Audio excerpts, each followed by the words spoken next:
하나님 말씀은 창세기 39장입니다. 창세기 39장 1절에서 23절 말씀입니다.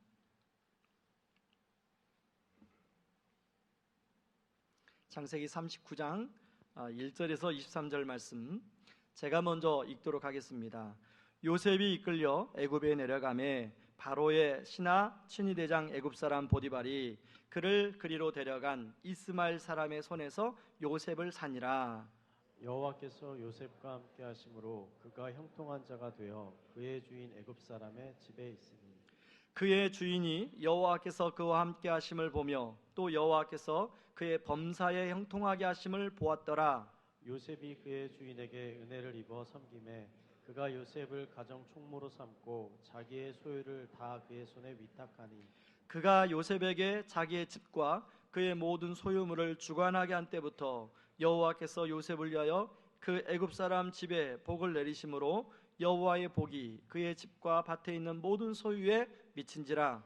주인이 그의 소유를 다 요셉의 손에 위탁하고 자기가 먹는 음식 외에는 간섭하지 아니하였더라. 요셉은 용모가 빼어나고 아름다웠더라. 그 후에 그의 주인의 아내가 요셉에게 눈짓하다가 동침하기를 청하니 요셉이 거절하며 자기 주인의 아내에게 이르되 내 주인의 집안의 모든 소유를 간섭하지 아니하고 다 내 손에 위탁하였으니 이 집에는 나보다 큰 이가 없으며 주인이 아무것도 내게 금하지 아니하였어도 금한 것은 당신뿐이니 당신은 그의 아내임이라. 그런즉 내가 어찌 이 큰 악을 행하여 하나님께 죄를 지으리까? 여인이 날마다 요셉에게 청하였으나 요셉이 듣지 아니하여 동침하지 아니할 뿐더러 함께 있지도 아니하니라. 그러할 때에 요셉이 그의 일을 하려고 그 집에 들어갔더니 그 집사람들은 하나도 거기에 없었더라. 그 여인이 그의 옷을 잡고 이르되 나와 동침하자. 그러나 요셉이 자기의 옷을 그 여인의 손에 버려두고 밖으로 나가매 그 여인이 요셉이 그의 옷을 자기 손에 버려두고 도망하여 나감을 보고 그 여인의 집 사람들을 불러서 그들에게 이르되 보라, 주인이 히브리 사람을 우리에게로 데려다가 우리를 희롱하게 하는도다. 그가 나와 동침하고자 내게로 들어오므로 내가 크게 소리를 질렀더니 그가 나의 소리 질러 부름을 듣고 그의 옷을 내게 버려두고 도망하여 나갔느니라 하고 그의 옷을 곁에 두고 자기 주인이 집으로 돌아오기를 기다려 이 말로 그에게 말하여 이르되 당신이 우리에게 데려온 히브리 종이 나를 희롱하려고 내게로 들어왔으므로 내가 소리 질러 불렀더니 그가 그의 옷을 내게 버려두고 밖으로 도망하여 나갔나이다. 그의 주인이 자기 아내가 자기에게 이르기를 당신의 종이 내게 이같이 행하였다 하는 말을 듣고 심히 노한지라. 이에 요셉의 주인이 그를 잡아 옥에 가두니 그 옥은 왕의 제수를 가두는 곳이었더라. 요셉이 옥에 갇혔으나 여호와께서 요셉과 함께 하시고 그에게 인자를 더하사 간수장에게 은혜를 받게 하시매 간수장이 옥중 죄수를 다 요셉의 손에 맡김으로 그 재반 사물을 요셉이 처리하고 함께 읽습니다. 간수장은 그의 손에 맡긴 것을 무엇이든지 살펴보지 아니하였으니 이는 여호와께서 요셉과 함께 하심이라. 여호와께서 그를 범사에 형통하게 하셨더라. 아멘. 오늘은 우리 선교주일에 뉴욕 리빙페이스 교회를 담임하고 있는 노진산 목사님인데 제가 한 3년 동안 계속 오늘 주보에 나오는 GCM 세미나 복음을 배우고 공부한 세미나에 매번 오셔서 강사로 섬겨주셨던 귀한 목사님입니다. 나오실 때 우리 한번 박수로 환영하면 좋겠습니다. 목사님 모시겠습니다.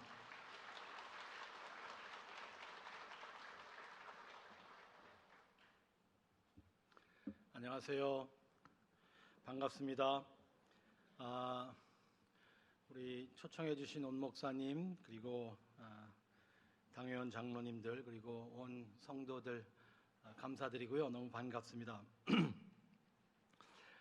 찬양 팀도 너무나 뜨겁게 찬양 인도해 주셔서 감사하고 우리 기도 인도해 주신 정진호 집사님이시겠나요? 그 역경 속에서도 그렇게 끝까지 기도를 해주시고 마지막에 마이크가 예수님의 이름으로 할 때 바뀌었지만 그래도 끝까지 이렇게 정말 알찬 복음으로 가득 찬 그러한 기도해 주셔서 너무나 감사드립니다. 호산나 찬양대 교회 가면 여성도님들의 찬양이 훌륭하신 건 뭐 두말할 거 없고 이 교회도 예외는 아니었고 너무나 참 그 얼마나 힘찬 찬양인지 모르겠어요. 그런데 놀란 것은 남자분들이 이렇게 세게 찬양대에 있는 교회는 그렇게 많지 않은데 이야 진짜 대단하십니다. 감사드립니다.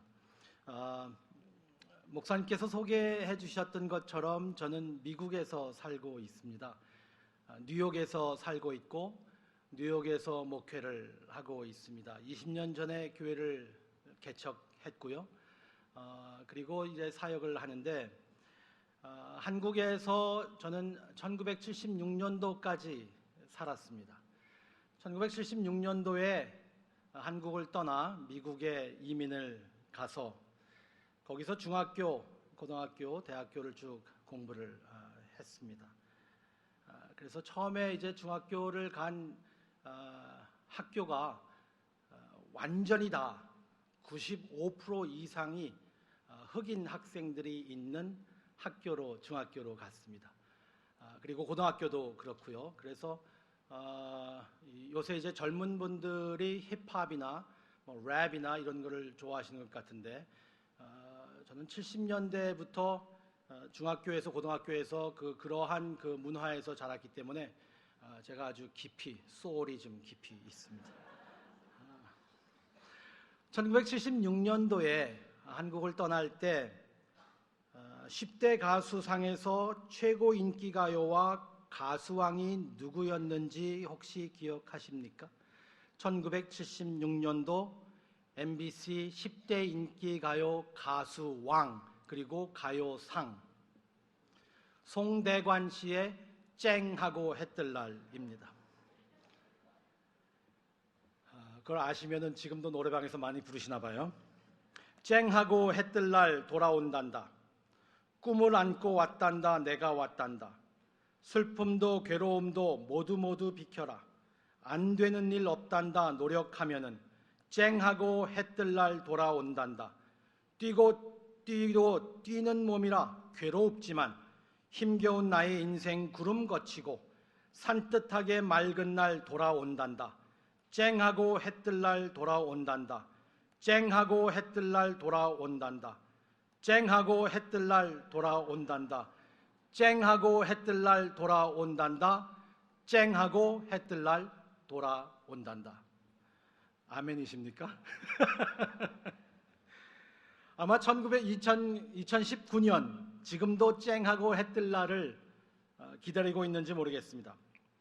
꿈을 안고 있으면 그리고 노력하면 안 되는 일이 없다라고 했습니다. 정말 그렇습니까? 꿈을 안고 열심히 노력하면 좋은 직장 얻을 수 있고 돈도 벌 수 있고 그래서 성공해서 부자가 되는 게 우리 모든 사람들의 꿈인데 그렇게 되고 있습니까? 특히 자녀를 둔 부모님들 10대, 20대, 30대 자녀를 둔 부모님들의 마음이 꿈을 안고 열심히 노력하면 우리 때처럼 좋은 직장 얻을 수 있고 땀방울이 한 방울 한 방울 모여져서 열심히 돈을 벌 수 있을 텐데 라고 하면서 더 열심히 하면 꿈을 이룰 수 있다라고 생각하시는지 모르겠습니다. 우리의 노력과 공부를 통해 안정적인 직업을 얻어서 살았으면 참 좋겠다고 생각합니다. 아마 그것은 세상에 있는 사람들의 생각이라고 하고 그리스도인들은 좀 달라야 되지 않겠냐라고 말씀하시는 분들도 계시는지 모르겠습니다. 그리스도인들은 노력과 공부를 통해서 안정적인 직업을 얻어서 돈 많이 벌어서 그 돈으로 조금 교회에 헌금하고 선교사 후원하고는 최고라고 생각하는지도 모르겠습니다. 그게 바로 성공이라고 이야기할 수 있을지 모르겠습니다. 성경에서는 성공에 대해서 이야기합니다. 특별히 오늘 본문의 말씀은 성공에 대해서 이야기하면서 그리고 성공의 아이콘인 요셉을 이야기합니다. 오늘 창세기 39장을 통해서 요셉에 대해서 잠깐 생각하려고 하는데요. 요셉에 대해서 저희들이 볼 때 요셉의 성공, 그리고 요셉의 유혹, 그리고 요셉의 구원, 이 세 가지만 저희들이 생각하겠습니다. 요셉의 성공, 요셉의 유혹, 요셉의 구원입니다. 본문의 중요한 말씀으로 시작을 합니다. 1절. 그 말씀은 2절에 이제 나오는 말씀이고 계속 반복되는데요. 여호와께서 요셉과 함께 계심으로라는 말씀입니다. 여호와께서 요셉과 함께 계심으로, 그리스도인의 성공은 하나님이 함께 하심으로 설명되어 가고 있습니다. 여기서 아주 중요한 전제를 하고 이제 창세기는 39장을 시작하는데, 하나님이 함께 하심으로 창세기 39장에 2절, 3절, 21절, 23절 계속 반복됩니다.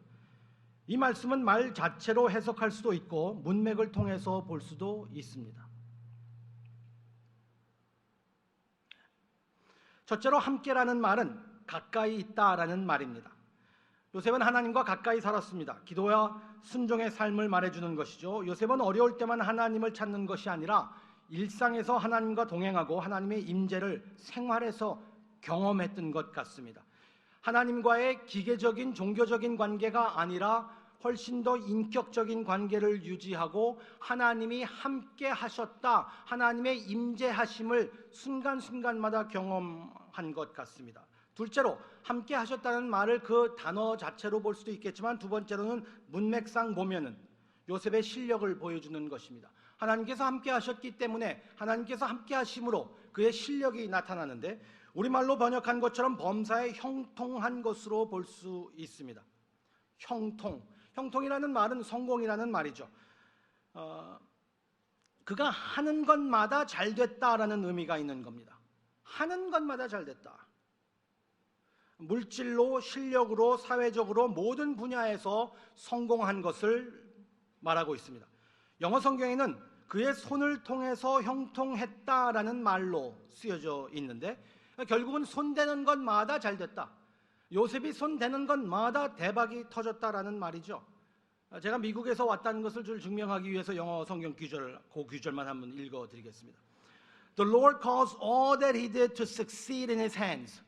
그가 하는 일마다, 그가 손을 대는 것마다, 그의 손을 통해서 모든 일들이 succeed, 성공적으로 이루어졌다, 형통했다라는 말입니다. 5절의 말씀을 풀어보면 그 형통이라는 단어를 설명합니다. 요셉 때문에 사람들이 서로 잘 지냈고 만족을 누리고 살고 있었으며, 그리고 물질적으로도 풍성했다라는 말씀입니다. 요셉 때문에 손을 대는 것보다 형통했는데, 그 형통, 그 성공을 어떻게 성경은 설명하고 있냐면, 사람들이 잘 지냈어요. 만족을 누렸어요, 그 주위의 사람들이. 그리고 물질적으로도 풍성해졌습니다. 다시 말씀드리면 요셉에게는 지혜와 강직함이 있었고, 관대함과 자기 절제가 있었으며, 사랑과 정직이 있었습니다. 그래서 사람들에게 좋은 영향을 줬던 거예요. 그래서 옆에 있었던 사람들이 다 복을 경험한 겁니다. 이 이야기가 어떻게 전개되는지 한번 깊이 살펴보시기 바랍니다. 오늘 창세기 39장은 요셉의 두 가지 사건을 이야기합니다.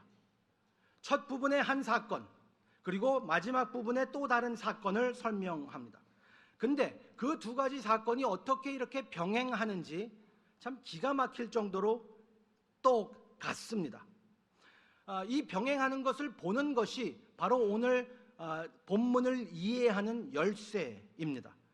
4절과 21절, 여러분들이 만약 성경을 가지고 계시다면, 성경을 안 가지고 오셨으면 보실 수 없지만 옆에 사람 걸 보셔도 되고요. 성경을 가지고 오셨다면 한번 펴보시기 바랍니다. 4절과 21절을 한번 비교해 보세요.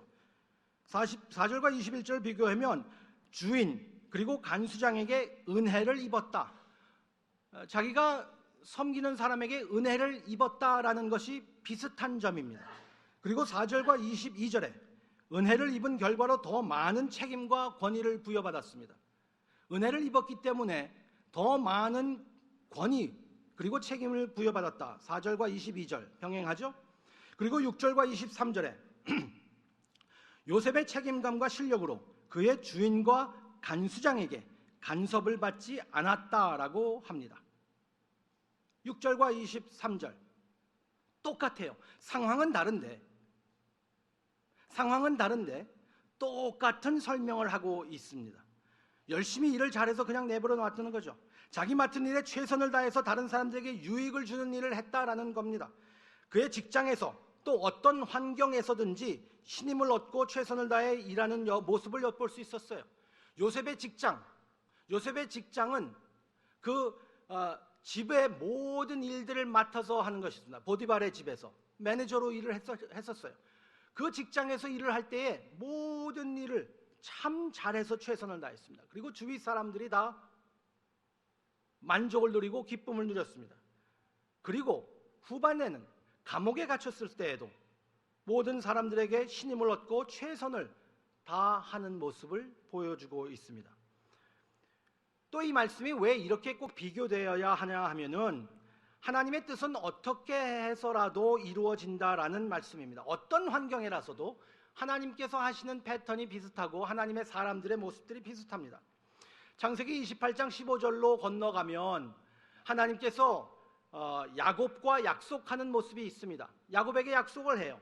내가 너와 항상 함께 있을 것이다. 너를 지킬 것이다. 어디를 가든지 내가 함께 있을 것이고 너를 절대로 떠나지 않고 혼자 내버려두지 않을 것이다 라고 합니다. 그 말씀은 너와 너의 자손과 모두에게 항상 함께 할 것이다. 그래서 이 스토리가 계속 전개됩니다. 하나님은 요셉과 함께 계시고 도우시고 형통하게 하시고 앞으로 전진하게 하십니다. 보디발이란 요셉의 상사의 아내가 유혹을 합니다. 요셉을 유혹하고 요셉에 대해서 거짓말을 합니다. 정말 미치고 팔짝 뛸 정도로 억울한 상황이었습니다. 그런데 그때에도 하나님이 함께 하셨다라고 합니다. 하나님이 함께 하셔서 어려움이 없어지는 것이 아니라 모든 사람에게 어려움은 닥치지만 하나님의 사람들은 하나님의 임재를 더 경험하고 하나님의 도우심을 체험하는 것을 저희들이 배우게 됩니다. 하나님을 믿는 사람이라고 어려움이 없는 것 아닙니다. 하나님을 믿었기 때문에 이제 나는 모든 것이 승승장구할 것이다. 아니에요. 그런 약속 없습니다. 하나님의 이 땅에 사는 모든 사람들에게 어려움이 닥칠 수 있습니다. 하나님을 믿는 사람도 하나님을 믿지 않는 사람들도. 그렇지만 그 차이는 어려움이 닥치느냐 아니냐가 아니라 하나님의 사람들은 그것을 어떻게 대처하느냐, 그때에도 하나님이 함께 계심을 믿고 있느냐. 하나님이 함께 하시기 때문에 어려움이 없다라는 말은 아닙니다. 그것은 우리 기독교의 가장 기본적인 복음의 진리에서 벗어나는 겁니다. 가장 어려울 때도 하나님은 함께 하신다. 보디발의 아내가 아무리 억울한 일로 요셉을 모독을 하더라도 요셉의 인생을 망칠 수가 없었습니다. 하나님께서 함께 하셨어요. 하나님께서 요셉과 항상 함께 하셨다고 합니다.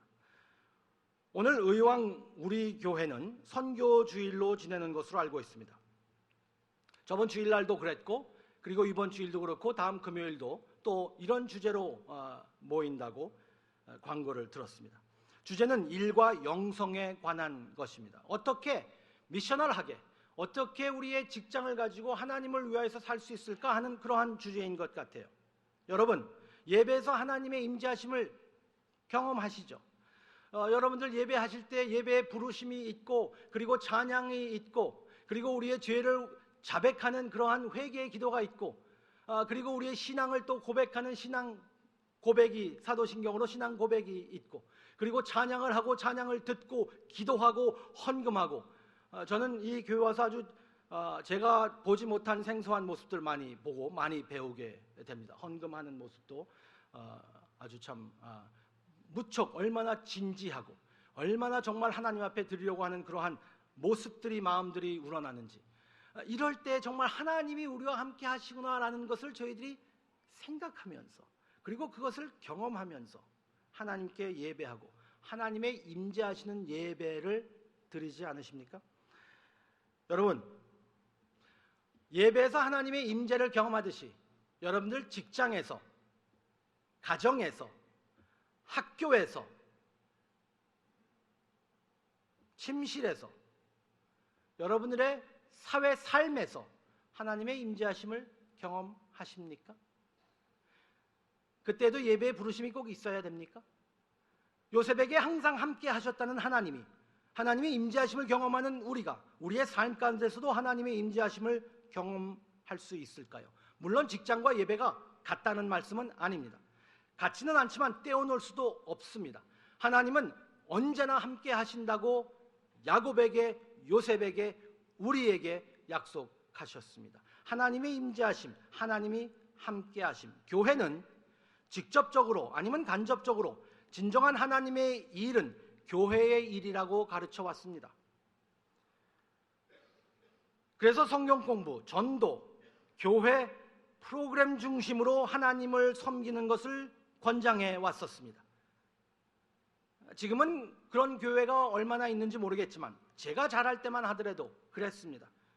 정말 하나님을 섬기는 일이라면 하나님을 위해서 하는 일은 성경 공부하는 것이고 전도하는 것이고 교회 중심으로 모든 일이 돌아가는 것이 하나님을 위한 일이라고 생각했습니다. 따라서 하나님이 우리를 사용하시는 것은 그런 교회 일을 할 때만 사용하신다고 믿어왔었습니다. 하지만 요셉의 인생을 그러한 말들이 얼마나 틀린 말인가 하는 것을 가르쳐주고 있습니다. 하나님은 요셉을 세상 일을 통하여서 역사하셨습니다. 하나님께서 요셉을 세상 일을 통하여서 사용해 주셨습니다. 좀 미국에서 온 티를 좀 내야죠. 세상의 일이에요. 우리가 소위 말하는 세상입니다. 요셉은 성직자가 아니었습니다. 요셉은 목사도 아니었고 선교사도 아니었습니다. 요셉은 하나님을 믿는 사람이었습니다. 직장인이었습니다. 그를 통하여서 하나님이 사용하십니다. 이 말씀은 종교개혁자들이 가졌던 모든 일은 신성하다는 주장을 서포트하는 말씀입니다.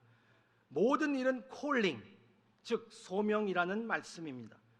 그렇기 때문에 어떤 직업이 다른 것보다 더 높고 신성하다고 볼 수 없습니다. 종교개혁을 이루어내고 그리고 하나님을 믿고 하나님의 말씀에 서 있는 그리스도인들이라면 어떤 한 특정의 직업이 다른 직업보다 더 높다라고 생각하는 것은 얼마나 그것이 비기독교적인 사상일까?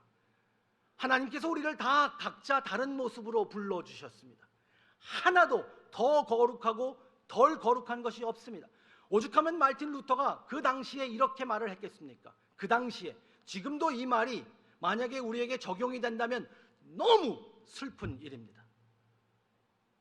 집에서 설거지를 하는 일과 목사가 설교하는 일과 이것이 더 높다라고 말할 수 없다.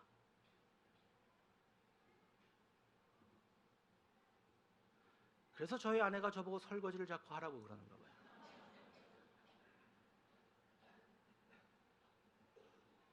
모든 일은 콜링이고 소명입니다. 여러분들이 하시는 모든 일이 귀한 겁니다. 모든 일이 귀한 일이에요. 하나님이 부르신 일입니다. 하나도 하찮은 일은 없습니다. 절대로. 여러분들이 하시는 일, 내가 지금 별로 하는 게 없는 것 같아. 집에서 이것만 하는 것 같아. 아니면 저것만 하는 것 같아. 직장에서도 이런 일을 하는 것 같아. 하나님의 부르심으로 하나님께서 하나님의 나라를 이 땅에 이뤄나가시는 그 일들의 모든 일이 중요하게 하나님이 사용하시고 계시잖아요. 교회 사역이든지 아니든지 우리를 사역자로 부르셨기 때문입니다. 하나님이 부르심입니다. 하나님이 나를 어떻게 부르셨는가? 하나님의 부르심으로 저희들은 고민해봐야 합니다. 온 목사님과 마찬가지로 저도 아들만 셋입니다. 꼭 이럴 때는 아들이 셋이라고 말하지 않고 아들만 셋이라고 말해야 되는 제 신세가 처량합니다. 아들이 셋입니다. 딸은 없어도 됩니다. 예수님이 계시니까. 그런데 저희 아이들이 이제 다 컸습니다. 일부 예배 때도 말씀드렸지만 저희 아이들에 대해서 이야기할 때 저희 아내가 저에게 해준 이야기를 저는 꼭 명심해야 되겠다고 동의하고 그리고 그 말이 맞는 말이라고 생각했기 때문에 말씀을 드립니다. 저희 아이들을 제가 이제 키운 것처럼 같이 뭐 이렇게 우리가 우리 아이들을 키우면서 이런 말을 해서 저희 아내가 저를 불러서 당신 설교하는 사람이 정확하게 말하는 게 좋을 것 같다. 강대상에서는 좀 더 정확하게 말해야지 라고 해서 제가 정확하게 말합니다. 저희 아내가 저희 세 아이들을 키우는 것을 보면서 제가 많은 것을 느꼈습니다. 볼 때마다 가끔가다 저희 아이들이 저에게 그런 질문을 했습니다. 아빠, 내가 무슨 일을 하면 좋을까? 나는 무슨 직장을 가졌으면 좋겠어? 미국은 5월 달에 졸업을 하니까 5월 달에 저희 막내가 대학을 졸업했습니다.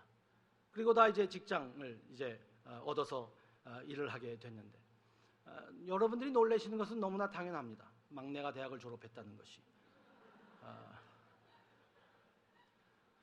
30대 후반이 어떻게 막내가 대학을 졸업했을까? 혼돈이 오시는 것도 제가 충분히 이해를 합니다. 하나님의 은혜입니다. 그런데 아이들이 크면서 질문을 해요. 무엇을 하면 좋을까? 저희 아내와 제가 저희 아이들에게 이렇게 말했었습니다. 우리도 모르겠다.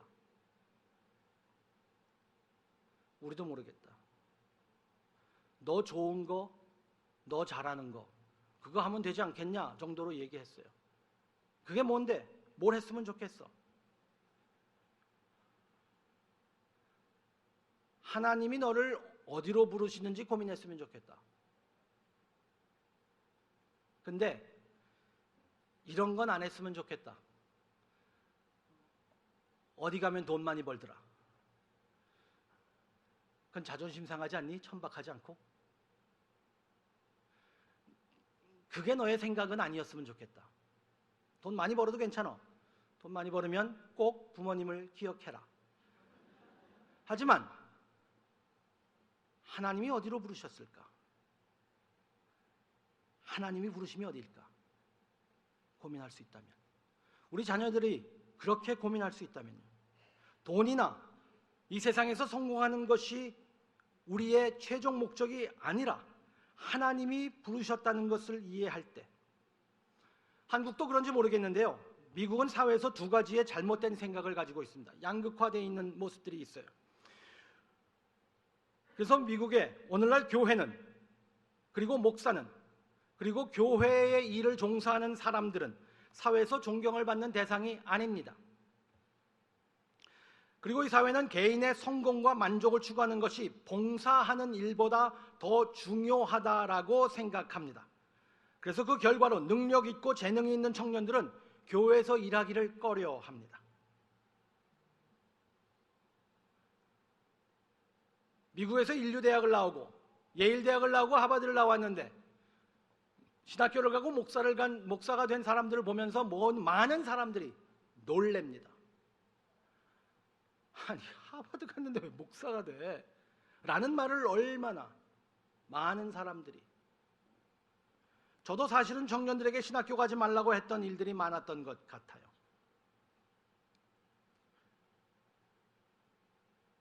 다른 사람들을 위해서 사는 것들 왜 그렇게 생각을 할까? 라고 인상이 찌푸러질 정도의 모습이 미국에는 있습니다. 또 반면에 교회는 세상의 일을 무시하고 세속적이라고 극단적으로 말하는 경향이 있습니다. 그래서 교회는 교회 사역이나 선교가 정말 높은 부르심을 받은 일이라고 가르칠 때가 있습니다. 교회 일을 해야지, 선교사로 나가야지, 목사가 돼야지, 전도사가 돼야지, 교회에서 종사해야지, 세상 일들 그렇게 하찮은 일 하지 마. 이 둘 다 양극으로 치닫는다면 둘 다 성경적이지 못합니다. 성경적인 직업과는 하나님의 소명을 잘 이해해야 되는 겁니다. 성도들의 삶은 모든 측면, 사적, 공적, 영적에 대해서 어떻게 크리스찬답게 생각하며 크리스찬의 정체성을 가지고 일해야 되는지, 그러한 신학적 교육이 저희들에게 계속 있어야 되고, 그래서 이 교회에서 이러한 선교주일 그리고 이러한 모임으로 모이는 게 이렇게 중요하고 귀한 일인 것 같습니다. 성도들이 그리스도인이 고유의 소명의식을 가지고 문화를 새롭게 하며 이 문화를 섬기며 이웃을 섬기는 사람으로 살 수 있다면 얼마나 좋을까요? 그래서 그들의 일이 세상 속으로 나아가고 그리고 수행하는 그리스도인들로서 우리 모든 사람들이 축하를 받을 수 있으면, 그래서 모든 직업들이 정말 하나님의 나라를 이루는 아름다운 모습으로 일어날 수 있다면, 그래서 우리의 정체성이 하나님의 자녀가 가장 큰 정체성이지 제 직업이 정체성이 되면 안 된다는 겁니다. 저는 제 자신을 소개할 때 노진산 목사라고 소개하는 것을 불편해합니다. 그렇다고 해서 하나님의 아들이라고 하는 것이 제일 정체성이니까 또 사람들한테 말할 때 안녕하십니까, 저 노진산 하나님의 자녀입니다, 뭐 이러기도 좀 이상해서. 하지만 계속 인식하고 있는 거예요. 나의 정체성은 내 직업이 아니다. 목사도 직업이거든요. 직업이라고요? 제가 아까 말씀드렸죠? 직업은 소명입니다. 모든 직업은 소명입니다. 저는 하나님께 어떤 소명을 받았고 여러분들은 어떤 소명을 받으셨습니까? 그리스도인들이 왜 이 사회에서 비주류적이라고 하고 자신을 개토화시키고 있을까요? 이원론적인 사상을 많이 가지고 있습니다. 이원론적으로 어떤 것들은 영적이고 어떤 것들은 성스럽고 그리고 다른 것들은 더 세속적이라고 딱 구분해서 나눠 놓습니다. 이게 문제죠. 여기는 거룩한 것, 저기는 거룩하지 않은 것. 어떤 중학생이 저에게 이런 질문을 했습니다. 어떤 질문을 했어요? 목사님, 뭐 이렇게 할 거예요? 그렇게 할 거지. 목사님 약속시켜요? 맞죠? 그렇게 할 거죠? 그럼 중등부 그렇게 해야지. 그랬더니 저한테 그 학생이 이렇게 말했습니다. 목사님 거짓말하면 안 돼요. 여기 교회예요. 아하, 이게 얘 신학이구나. 이 아이의 신학은 누가 가르쳤는지 이원론적으로 생각하고 있구나. 교회에서는 거짓말하면 안 돼요. 근데 나가면 돼요. 이원론, 이것이 저희들에게는 굉장히 무시무시한 적입니다. 사실 저희들은 정말 복음적인 세계관을 가져야 되잖아요. 두 가지 원리만 말씀드릴게요. 이 내용에서 우리의 모든 일들이 하나님께 중요한 겁니다. 우리의 모든 일이 하나님이 중요하게 생각하십니다. 여러분들이 하시는 일이 정말 중요한 일이에요. 하나님께 중요해요. 여러분들이 어떻게 느끼실지 모르겠지만 하나님께는 무척 중요한 일입니다. 여러분들이 자녀들이 무슨 하는 일을 보면서 엄마, 아빠, 나 지금 하는 거 나 이거 하찮은 일인 것 같아. 나 이거 때려칠래 모르겠어. 그러면은 내가 너를 얼마나 사랑하는데 너는 내가 너무 사랑하기 때문에 네가 하는 건 다 중요해. 나는 그렇게 생각해. 라고 부모님이 말씀하지 않겠어요? 야, 그래, 나 말도 안 된다 이거. 때려쳐. 넌 왜 이렇게 넌 어떻게 왜 애가 왜 그러냐? 이러면 안 되잖아요. 이렇게 이기적인 부모도 그렇게 생각하는데 하물며 하나님 아버지께서 여러분들을 어떻게 보시겠습니까? 여러분들이 하시는 일이 얼마나 하나님께 중요하겠습니까?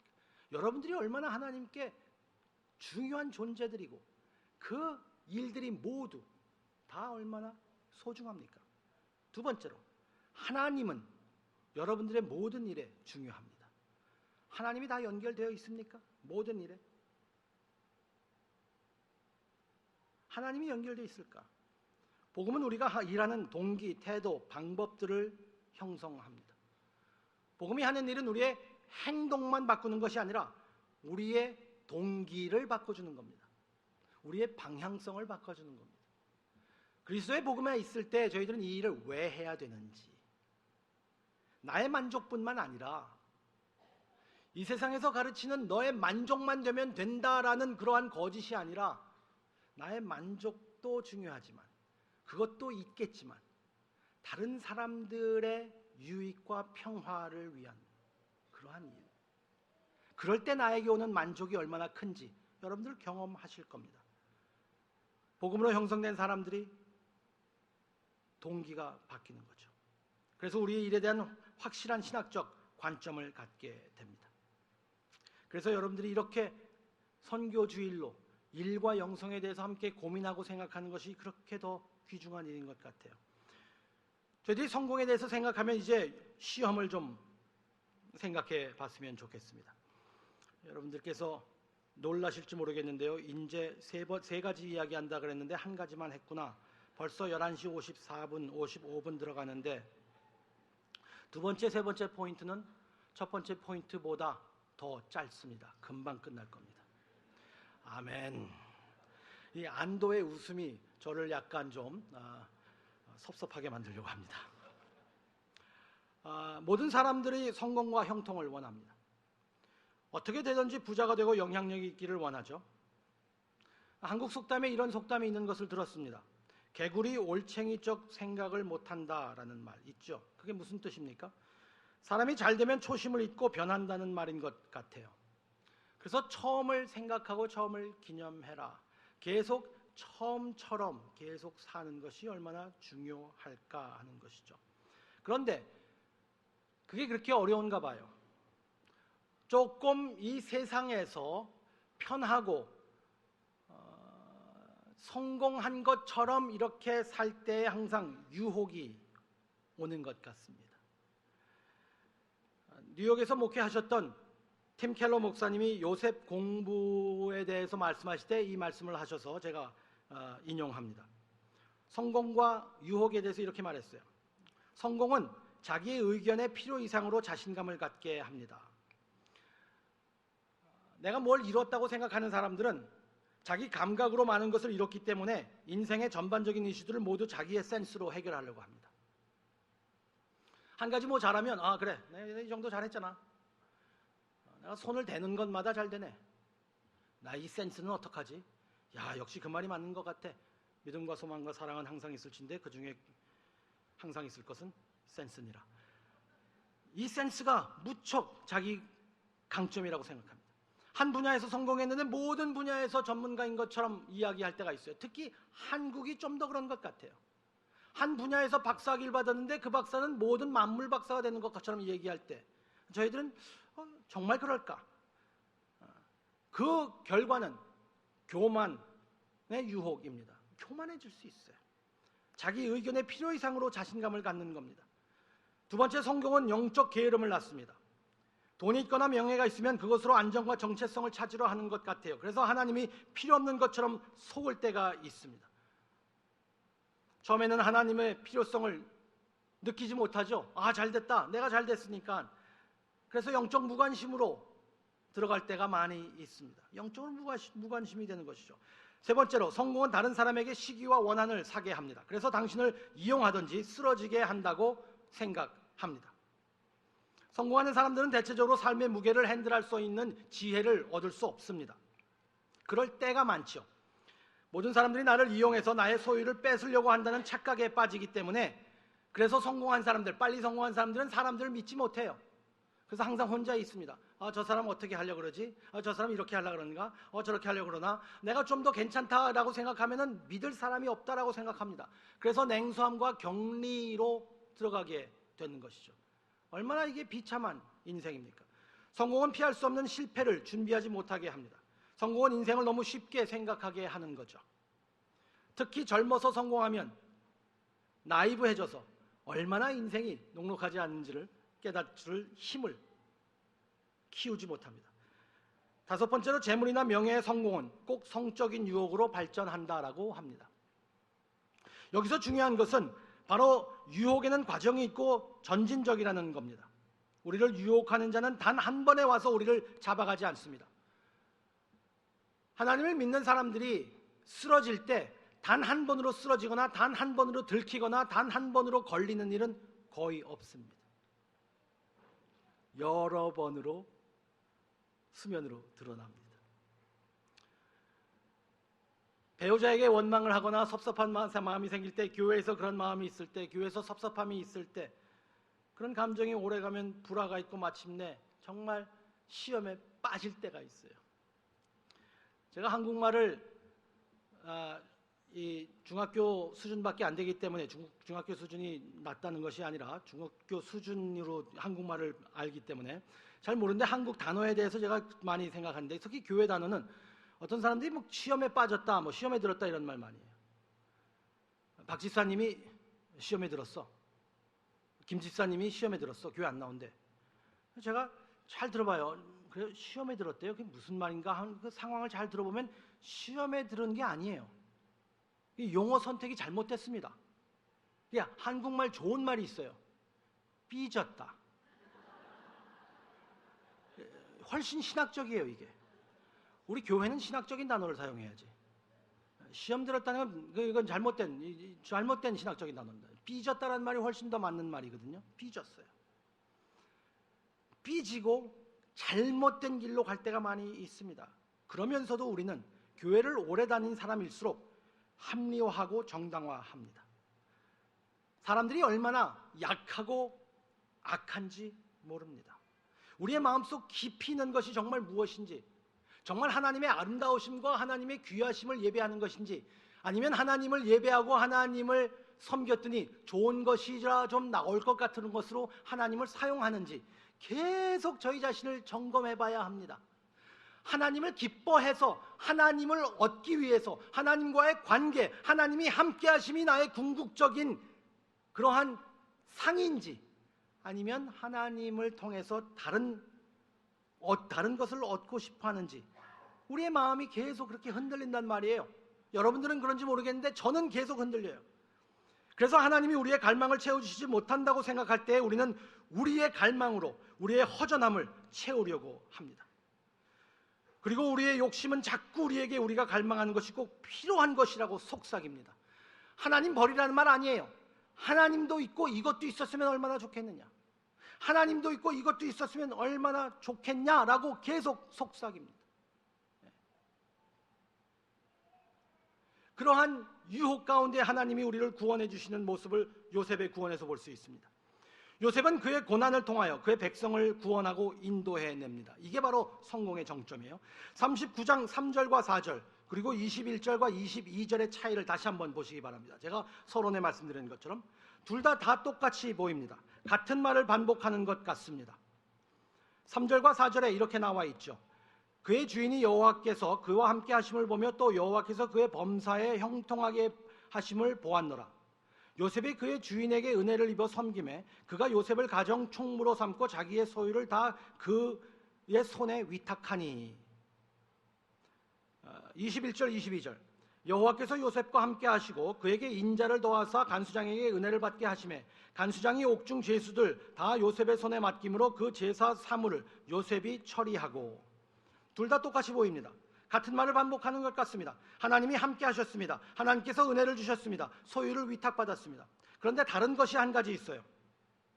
다른 것이 무엇일까요? 21절에 감옥에 있을 때에만 하나님의 인자가 더했다라는 말이 있습니다.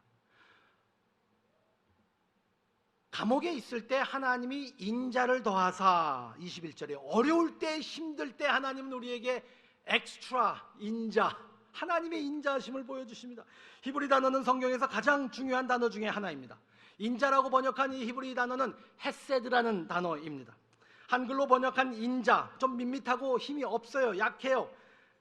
이 헤세드라는 말은 언약의 사랑, 끝까지 가는 사랑, 조건 없는 사랑, 무모한 사랑, 의리 있는 사랑, 절대 버리지 않는 사랑, 헌신하는 사랑, 말도 안 되는 사랑, 그 사랑을 이야기할 때 헤세드 단어를 사용합니다. 왜 이 단어는 요셉이 감옥에 갇혀 있을 때 나올까요? 우리는 가장 비참하고 힘들 때 하나님의 사랑이 얼마나 대단한가를 깨닫게 됩니다. 아마 가장 비참할 때만 하나님의 헤세드 사랑을 경험하는지도 모르겠습니다. 우리가 성공하지 못해도 하나님은 여러분을 계속 사랑하십니다. 무엇을 행해서 하나님이 사랑하시는 것 아니에요. 우리가 무엇을 했기 때문에 하나님이 나를 더 사랑하시고 더 기뻐하신 것 아닙니다. 하나님이 사랑하시고 우리를 기뻐하시기 때문에 우리는 행하는 것이죠. 예수님께서 세례를 받고 물 위로 올라오실 때에 하나님이 예수님을 보시면서 하늘에서 비둘기를 성령으로 내리시고 말씀을 하십니다. 이는 나의 사랑하는 아들이라. 예수님 기적 하나도 안 이뤘습니다. 여태까지. 예수님은 아무 사역도 시작하지 않았습니다. 그런데 세례를 받고 들어오셨을 때 하나님께서 예수님께 인정해 주시는 말씀은 무엇이냐? 나의 사랑하는 아들이라. 그 사랑으로 시작하는 거예요. 여러분들께서 무엇을 했기 때문에 하나님이 더 사랑하시는 것 아닙니다. 하나님의 자녀이기 때문에, 하나님이 하신 일 때문에 나의 사랑하는 자녀니라. 이제 우리는 어떻게 할까? 가장 비참할 때도 내 자신이 용서를 못하고 내가 나에게 실망을 하고 내 자녀들 보기도 부끄러울 정도 있을 때에도 하나님은 우리에게 헤세드를 보여주십니다. 다른 사람들이 손가락질을 하는 잘못을 저질렀다 할지라도 하나님은 우리에게 헤세드 사랑을 보여주십니다. 불이익을 당하고 억울할 때도 하나님은 헤세드 사랑을 보여주시는 겁니다. 정말 억울해서, 너무너무 억울해서 아무도 내 말을 믿어주지 않고 힘들고 억울해서 미치고 팔짝 뛸 때에도 하나님은 헤세드 사랑을 보여주십니다. 여러분들을 향한 하나님의 헌신과 사랑을 어느 무엇도 바꿀 수 없습니다. 어떤 상황에 처했다 할지라도. 제가 좀 더 현실적으로 말씀드릴게요. 오늘 말씀드리고 저는 이제 떠나서 여러분들 다시 보지 않을 수도 있으니까 그냥 용감하게 용기 내서 그냥 확 말씀드리고 도망가겠습니다. 죄송하지만 저를 포함해서 우리 모두 하나님의 사랑을 우리가 성공할 때는 경험하지 못합니다. 잘 나갈 때는 우리 하나님 몰라요. 하나님의 사랑과 은혜를 우리가 힘들 때 더 피부로 느끼는 것은 현실적인 겁니다. 그렇게 되어 있어요. 우리가 훨씬 어려울 때, 힘들 때, 감옥에 갇혔을 때 하나님은 인자하심을 보여주신 거예요. 요셉에게 하나님 계속 함께 하셨습니다. 계속 잘 나가게 해주셨습니다. 그런데 이 어려울 때 더 하나님은 인자하심을 보여주시는 거예요. 10년 전에 중국에 선교를 여행을 갔을 때 어떤 목사가 저에게 이런 얘기를 했습니다. 목사님, 중국 교회를 위해서 기도해 주십시오. 저는 중국 교회를 위해서 기도합니다. 당신의 기도 제목이 뭐냐? 얼굴색 하나 변하지 않고 눈 하나 흐리지 않고 저를 똑바로 쳐다보면서 미국 교회와 한국 교회처럼 부자 되지 않게 기도해 주세요. 교회가 너무 부자 돼서 우리가 하나님을 잃을까 봐 두렵습니다. 한국 교회, 미국 교회 따라가지 않게 기도해 주세요.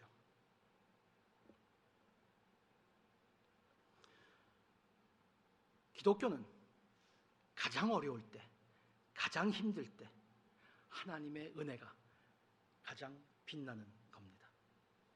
절대로 힘이 아닌 약함으로 예수님은 우리를 구원하러 오셨습니다. 요셉이 가장 어려움이 있었던 그 시기에 인자를 보여주신 그분이 바로 예수 그리스도의 사랑을 보여주신 겁니다. 우리가 요셉을 보면서 저희들은 예수님을 보지 않을 수가 없습니다. 가장 힘들고 가장 억울하고 가장 난처하고 가장 불이익을 당했던 그 요셉의 모습을 볼 때에 그것보다 더 불이익을 당한, 그것보다 더 많은 어려움과 고통과 고난을 겪은 그분을 가리키는 요셉, 그 요셉은 예수님을 가리키고 있습니다. 오늘도 예수님을 보라고 계속 저희들에게 이야기하고 있습니다. 너무 억울합니다. 너무 힘듭니다. 너무 슬픕니다. 어떻게 사람들이 나를 이해할 수 있겠습니까? 도저히 이해하지 못할 때 요셉이 저희들에게 가리키는 사람이 있습니다. 바로 예수 그리스도. 가장 비천하고 가장 약하고 가장 낮은 자리로 오신 예수 그리스도. 그래서 그분을 통하여서 그 주위 사람들이, 그분을 통하여서 그 남은 다른 사람들이, 그분을 통하여서 옆에 있는 사람들이 복을 얻는 그 모습이 바로 예수 그리스도의 구속의, 구원의 사역입니다.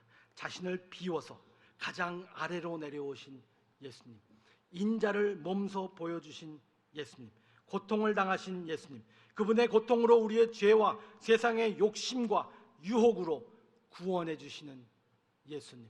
예수님께서는 오늘도 저희들을 위하여서 내가 너와 함께 있다, 항상 함께 있으니 내가 있는 것으로 만족할 수 있겠느냐. 그것이 이 세상에 있는 가장 큰 성공이 될 수 있다. 정말 우리 예수님이 함께 하심으로 인하여서 저희들에게 형통한 삶은 하나님께 은혜를 얻고 다른 사람들이 저로 인하여 여러분을 위하여 유익을 얻는 겁니다. 여러분들 통하여서 주위 사람들이 복을 얻을 수 있는 것이 진정한 형통이라고 성경은 가르치고 있습니다. 이 말씀을 좀 생각하시면서 같이 찬양하고 기도했으면 좋겠어요. 저희 예수님께서 저희들에게 주기도문을 가르치실 때 이렇게 가르쳐 주셨습니다. 우리를 시험에 들게 하지 마옵시고 악에서 구하여 주세요. 이렇게 기도해라. 시험에 들게 하지 마시고. 여러 가지 유혹이 있습니다. 여러 가지 시험이 있습니다. 그럴 때마다 저희들이 하나님을 바라보면서 저희들이 어떻게 예수 그리스도가 가장 낮은 자리에서 우리를 구원해 주셨는가, 그분이 시험을 당하시고 시험을 이기신 모습을 저희들이 생각하면서 주님 앞에 찬양하고 그리고 같이 기도했으면 좋겠습니다.